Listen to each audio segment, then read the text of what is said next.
जब कभी हिम्मत है तो सामने क्यों नहीं बात करता? जब कभी नेता हमेशा गलती करता है, हमेशा नेता का चरित्र सामने आता है तो फिर वो बहाना बनाता है। नेता से बड़ा कुकर्मी और पापी और महापापी को है क्या? नमस्कार, आपके साथ मैं रोहित कुमार। आप हैं न्यूज फॉर नेशन पर। बीजेपी के सांसद महोदया की तरफ से बिहार के ढाका को पाकिस्तान बताए जाने के बाद जबरदस्त विरोध हो रहा है। दरअसल आप रमा देवी शिवहर की सांसद हैं बीजेपी से, और उनके इस बयान के बाद वहां पे भारी विरोध दिख रहा है। ऐसे में पप्पू यादव वहां पहुंचे और पप्पू यादव ने बीजेपी पर जोरदार हमला बोला है।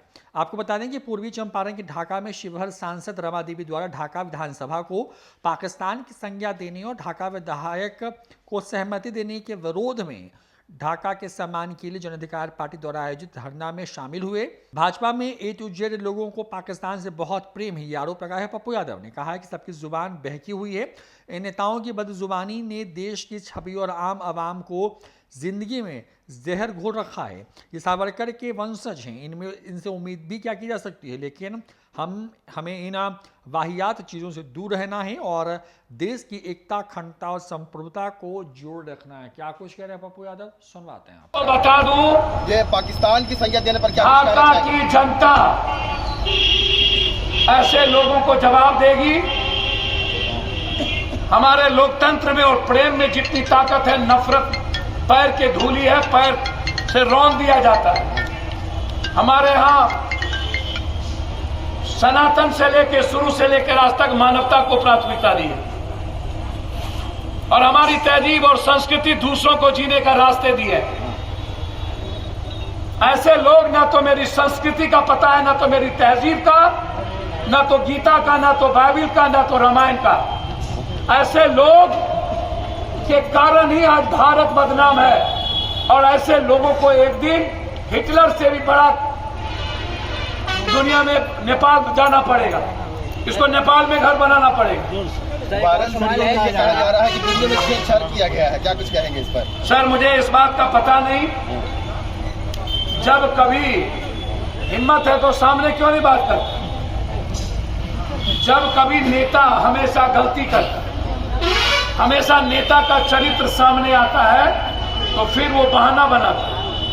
नेता से बड़ा कुकर्मी और पापी और महापापी को है क्या?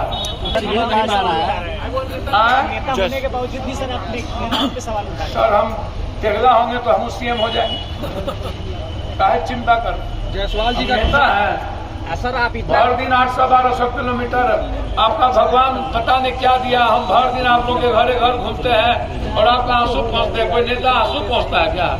किसका नाम प्लीज मैं हाथ जोड़ता हूँ, किसी व्यक्ति विशेष के बारे में। से आप यहाँ के इस विधानसभा के सम्मान के लिए और यहाँ के वोटर्स के सम्मान के लिए आए हैं, तो यहाँ के जनता को क्या करना चाहिए इस मुद्दा पर, इस जो अनकॉन्स्टिट्यूशनल है या अनलॉफुल? सर, मैं ढाका से पूरे देश को संदेश देने आया हूँ कि एक व्यक्ति के चरित्रहीनता या उसके आचरण, उसके चिंतन और उसकी नासमझी के कारण बिहार की संस्कृति कमजोर नहीं है।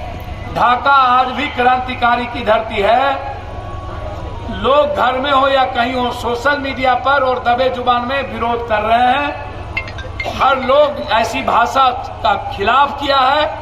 बस हमारे नेताओं ने समाज के आवाज को यहाँ बुलंद किया है। यह ढाका की ही आवाज है, मोतिहारी की आवाज है, यह जन अधिकार पार्टी की आवाज नहीं है। जन अधिकार पार्टी नीचे है, ढाका की जनता बहुत ऊपर है। ये मोतिहारी की जनता की रक्षा के लिए यहाँ पर ये धरना दिए गए। सर, ये कहा जा रहा है कि दिल होगा। भैया, मुझको समझ में नहीं आता है। मैं आया ही दुनिया के लिए हूँ। राष्ट्र का पता ही नहीं है इन छूतर का। राष्ट्र होता क्या है? जिसको पड़ोसी का ज्ञान नहीं,